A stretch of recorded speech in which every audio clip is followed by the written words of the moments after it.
Good afternoon, everyone. So today, let us start with the remaining topic.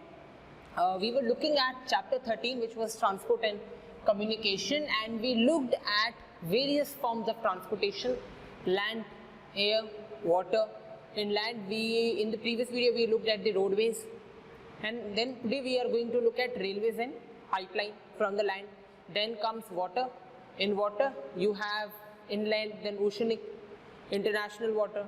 So whether the transportation is taking place within the country, which is known as inland transportation, and then we are left with airport. In the air we have airplanes through which, so they are international airplanes, domestic airplanes, etc. and the airports, and then last we have communication facilities. So all the remaining one we will cover in today's video. So when we looked at, we are looking at the railways. Now, in 1951, the nationalization of railways was done. Nationalization means government took over the responsibility of building railways. Nationalization means supreme control of railways went to Government of India. Okay, so in 1951, nationalization was done. But for your information, it is not that the railway was first started in 1951. Actually, it started in 1853 by the Britishers, and the first railway line or the first rail ran between Bombay to Thane in 1853. So in 1853, first railway line was between Bombay to Thane. So you have to remember this. Now, when we look at the railway line, then when we look at the electric train, so the first electric train in India was started in 1921. It was between Mumbai to Pune, and it is known as Deccan Queen. Now, why railways? Now, railways is the preferred and the cheapest mode of transportation when you have bulky goods. Bulky goods means you have iron ore, you have steel, or you have so much wooden sticks. Now, you want to, or wooden slabs. Now, you want to transport them to say 300 km apart, so to a distance of 300 km. In this, you will prefer railways rather than roadways. Why? Because railways will ensure that the timely delivery take place. The charges of railways are less than that of roadways. So we usually prefer railways. Also, when longer distances are there, people often prefer railways as compared to roadways. Okay. Now in India, so it is the most preferred and cheapest transportation, and it is a major mode of good and public transport in India. So railway is also building dedicated freight corridor. So in the book you will see something like DFC. So this DFCR, dedicated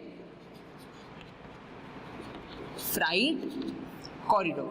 Now this dedicated freight corridor will be the railway line between which only freight means the courier or the goods which we want to transport will be transported.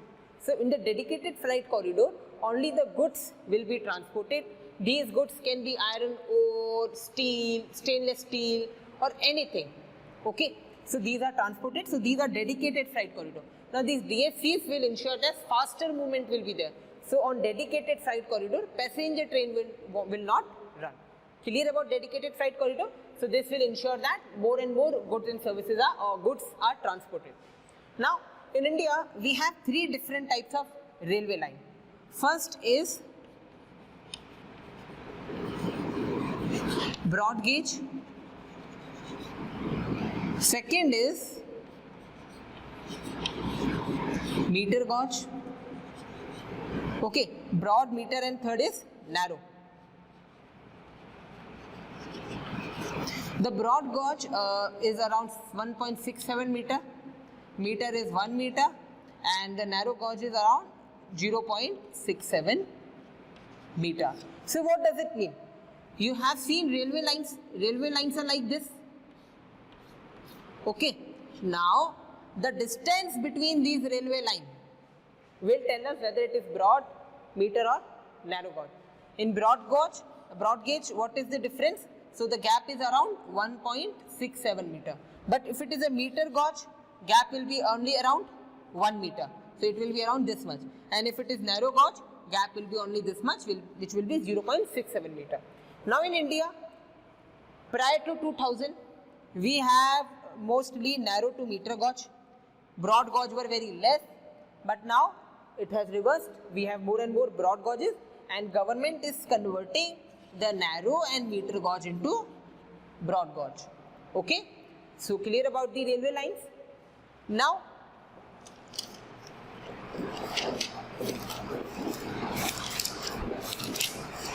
okay, now when you look at the case of Rajasthan, so 11% of the railway network is present in Rajasthan.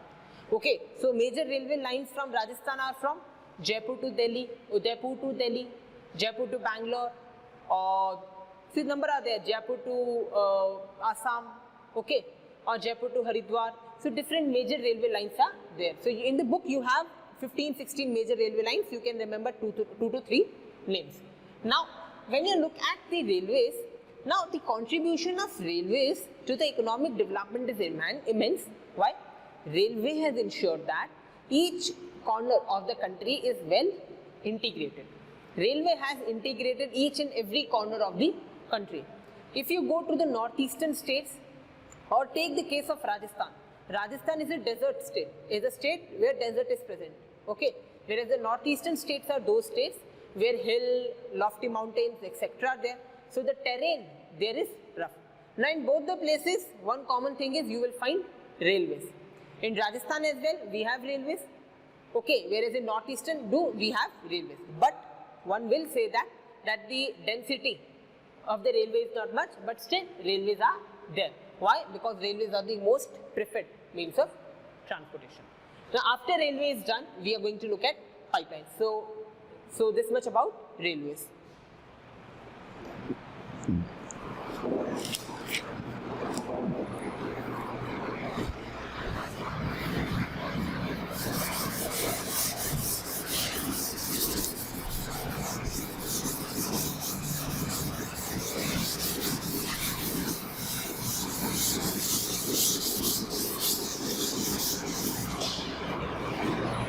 Now comes pipeline.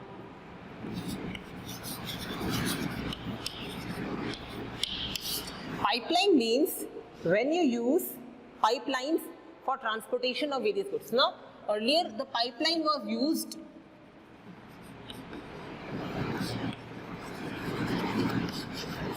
to transport water.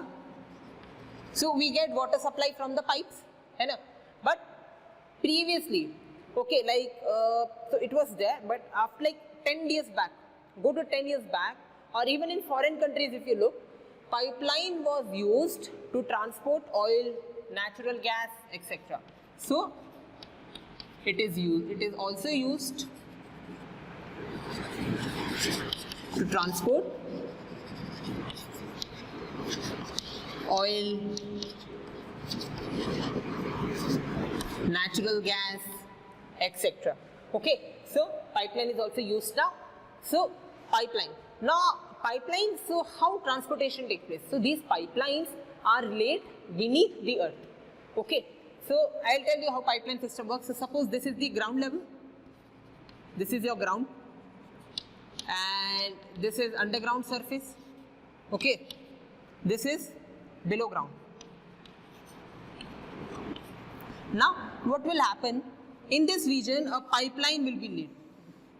Okay, this pipeline first it will be connected with the source region. Source means from where oil, natural gas is found. Then it will stop at the place where delivery takes place. Delivery takes place. So this is how pipeline works. Now when pipelines are used, initial costs are heavy, or you can say that the costs are very high, or you can say that it is very costly to lay down pipelines, because it takes thousands of crores to lay down pipeline and then to use it as a medium of transport. But one of the major advantages that, so if you look at the advantages of pipeline, so when you look at the advantages of pipeline,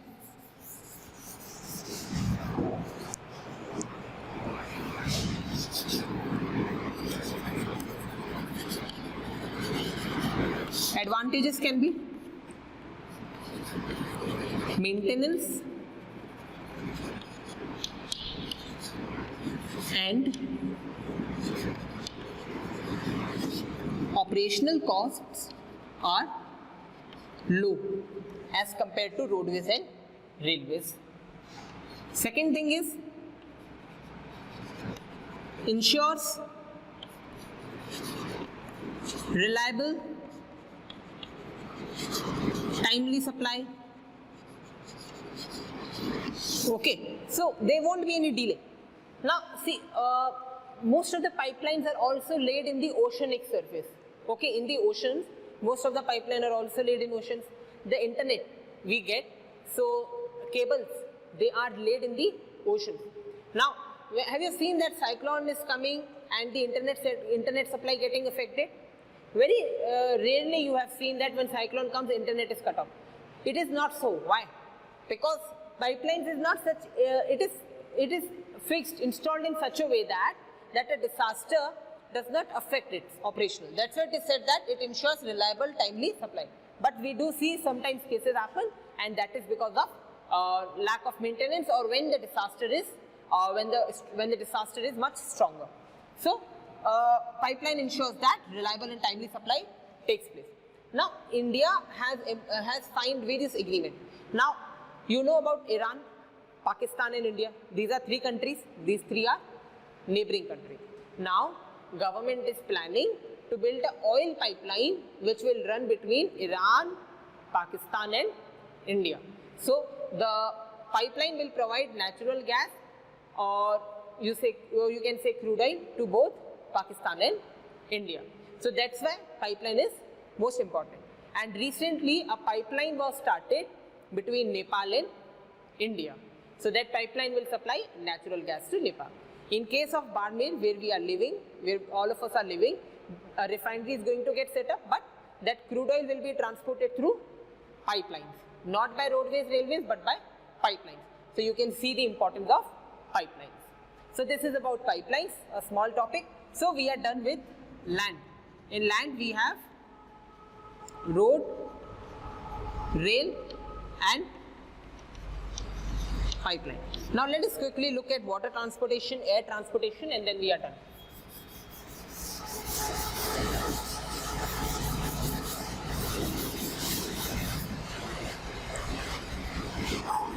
Water transportation.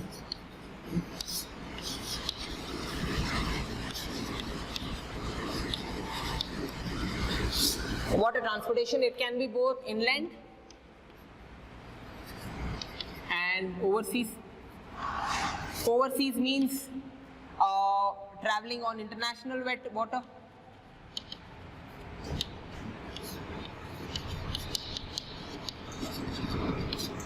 Inland waterways means when you travel, when you use the rivers in India, like Ganga, Brahmaputra, and when you use rivers, those rivers, and you travel.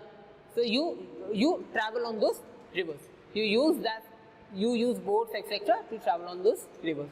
Now in India, water transportation is very, very important because it is the cheapest mode of transportation. Cheapest mode. Why? It uses water. So there is no maintenance cost. There is no need to build roadways, railways, pipeline. A boat runs on. It usually runs above the water. It runs on the water. Okay, it runs on the water. So there is no need to build roadways, railways, etc. It is the cheapest mode of transportation, but it takes more time. It takes more time. Now, 95% of international trade of India, 95% of international trade of India by volume travels through waterways. So 95% of export, import, whatever we are doing actually takes place through water transportation. So you can see the significance of waterways. Now in India, so when you look at the water transportation,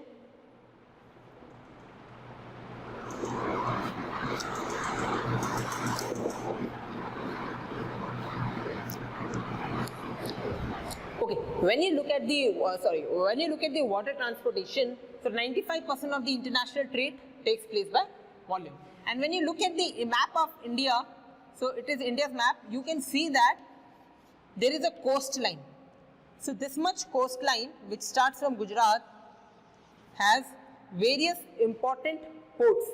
So on this coastline, ports are situated. Through these ports, transportation take place. Example, Marmagaon Port, JNPT, which is Jawaharlal Nehru National Port. Then you have Mumbai Port. Then you have Visakhapatnam. Okay. Then you have New Mangalore Port. Then you have Chennai Port.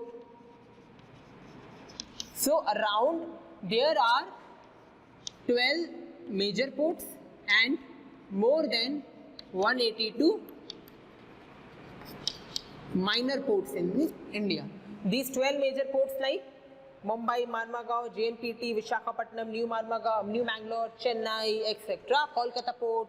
So these are the major ports. Major port means these are big in size, and through these ports a much larger share of international trade takes place. So it takes place through ports. So ports are also known as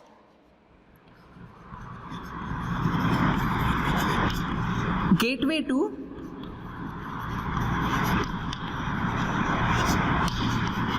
international trade.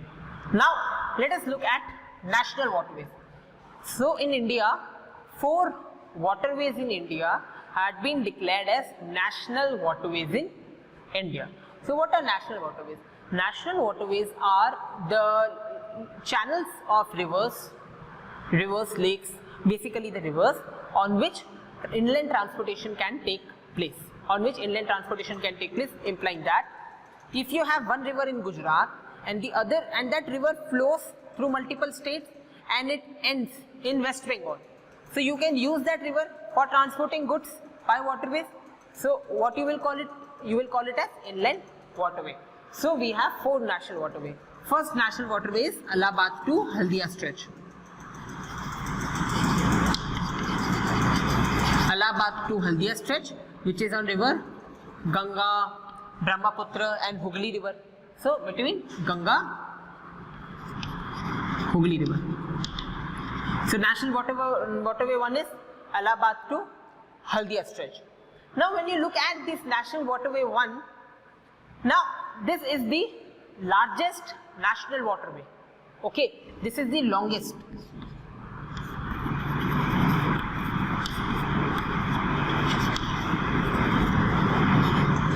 Okay, so this is the longest waterway in India. Then apart from being longest, the length is around 1600 km. Then you have national waterway 2, which is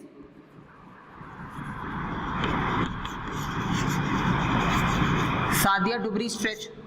Okay, this is on the bank, Brahmaputra river. Then you have national waterway 3, which is in South India, that is Kollam, Kottapuram national waterway. Then you have national waterway 4, which is known as Kakinada and Bharkana waterways. There is one more national waterway 5. If you want, you can remember it, or you have to remember these 4 names only. So these are the major national waterways in India. You have to remember this and make short notes of these national waterways. Now, so this is about the national waterways and the waterway as a means of transportation. Now let us look at the airways and then the small topic on communication, and then we are done with this chapter. And you can make the short notes as well. Now comes air transport.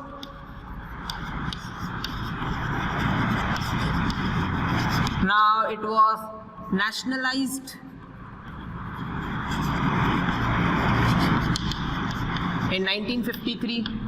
At that time there was Air India,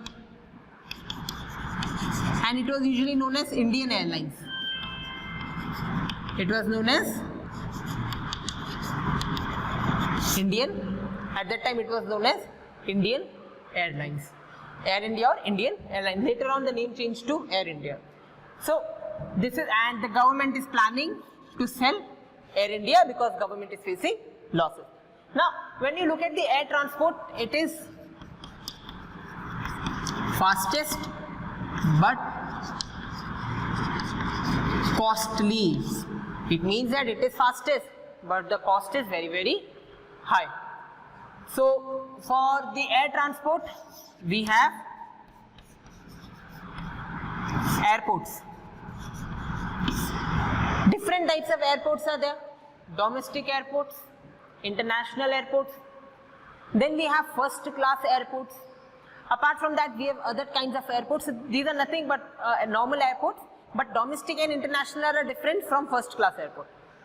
There are certain airports which only provide facilities like landing and taking off, else like no other facility. So we have different kinds of airports. You should not go in deep, but only remember there are few airports: domestic, international. Domestic means only domestic flight takes place. Domestic means like if person wants to go from Jaipur, he is traveling from Jaipur to Mumbai. So the airport, if he is traveling from airplane, it will be known as, he will travel in domestic airport. But if a person is going from Jaipur to London, he will take international airport. So clear about airports? Now this is about airports in India. Okay, now this is the fastest but the costly medium of transportation in India. Now comes the last topic.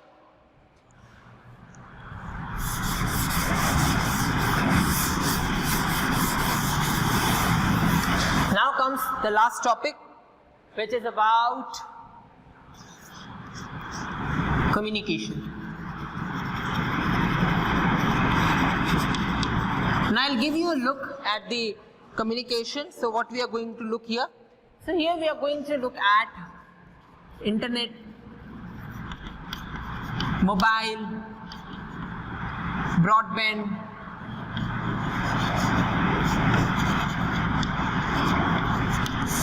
etc. So these are various kind of communication facility. Communication means link. So what do you mean by communication? Communication means when two persons or one person and other group of persons can communicate with each other, or there can be a link established between persons and persons on one side, group of individual on other side. Okay, so this is communication. Communication takes place through internet, mobile, broadband, telephone, etc. They are nothing, all are one, they are communication facility. Internet has made sure that, so what has internet done? Internet has connected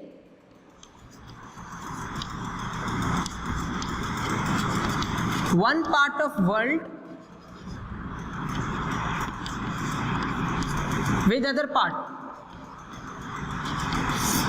Okay, the best example is, you people are sitting at your homes, you are in your homes, and I am here. You are watching my video through the help of internet. So just see how internet has created a link between me and you, between teachers and students, okay, or between a politician and the citizens. Okay, so internet, it has connected one part of world with other part. The power of internet is immense, and few years back we did got free internet. We did got free internet for use for around 1 year, and at that time we used internet at a considerable amount. Then comes mobile. Mobile again connected one part of world with other part, but you need a medium to use the internet. So you can use mobile phone, you can use computers, you can use laptops, etc. So mobile, we have smartphones, Android phones, non-Android phones, Apple phone, etc., which runs on entirely different platforms. Now then we have broadband. Broadband means Wired connection. Wired connection means in order to use broadband, you need it will connect with your device through a wire, whereas mobile is a wireless. There is no cable attached with the phone, but you have a telephone, basic telephone. We all have that basic telephone that is connected with the wire. That is a broadband wire. Okay, so this is about the communication facilities. Rest you can see in the book. Now we are done with this chapter. So we are done with chapter 13, transport and communication. You can make short notes, and after the short notes are done, you can write the short and long answer. Thank you.